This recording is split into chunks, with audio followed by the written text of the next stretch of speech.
తనపై వస్తున్న రూమర్లు నిజం కాదని పాడేరు వైసీపీ ఎమ్మెల్యే విశ్వేశ్వరరాజు తిప్పికొట్టారు.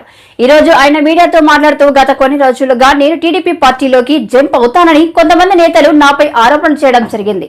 కానీ దీనిలో ఎంతవరకు నిజం లేదని ఆయన చెప్పారు.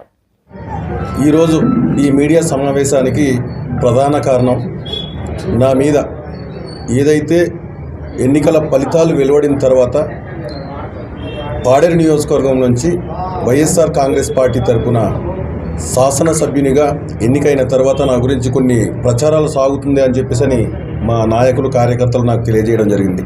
అదేంటంటే విశ్వేశ్వరరాజు వైఎస్ఆర్ కాంగ్రెస్ పార్టీ నుంచి టీడీపీలోకి వెళ్ళిపోతున్నారనే ప్రచారం సాగుతుంది.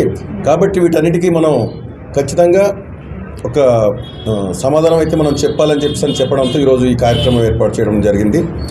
ఈరోజు 2018లో నాకు జగన్మోహన్ రెడ్డి గారు న్యాయవాదిగా ఉన్న నన్ను పాడేరు నియోజకవర్గంలో నాకు సమన్వయకర్తగా నియమించి పాడేరు నియోజకవర్గంలోనే కాదు అరకు నియోజకవర్గంలో కూడా గుర్తింపు తెచ్చింది మా గౌరవ జగన్మోహన్ రెడ్డి గారు.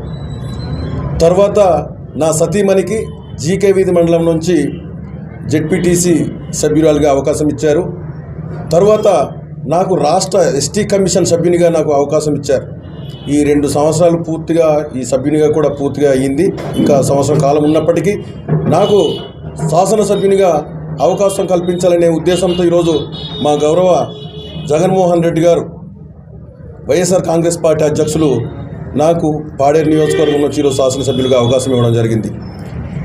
ఇంత అవకాశాలు కల్పించిన జగన్మోహన్ రెడ్డి గారికి నేను మోసం చేసినట్లయితే నాకు భవిష్యత్తు ఉండదు, పుట్టగతులు కూడా ఉండదు.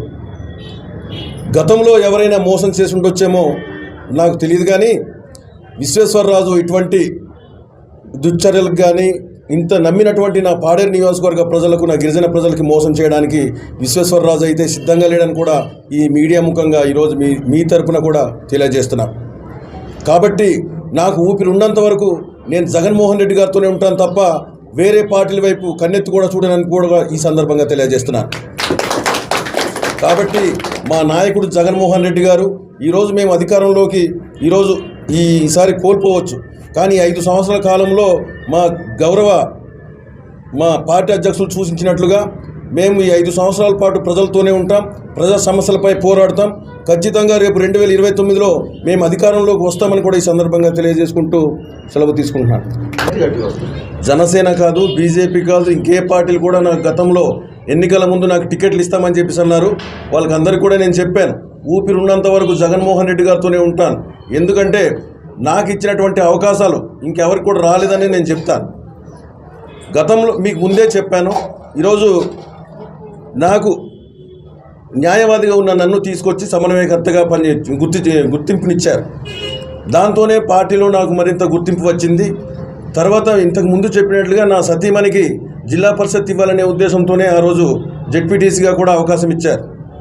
తర్వాత నాకు ఏదైనా సరే మంచి చేయాలనే ఉద్దేశంతో రాష్ట్ర ఎస్టీ కమిషన్ సభ్యునిగా ఆ రోజు అవకాశం కల్పించారు. ఆ తర్వాత గతంలో ఇచ్చిన మాట ప్రకారమే ఈరోజు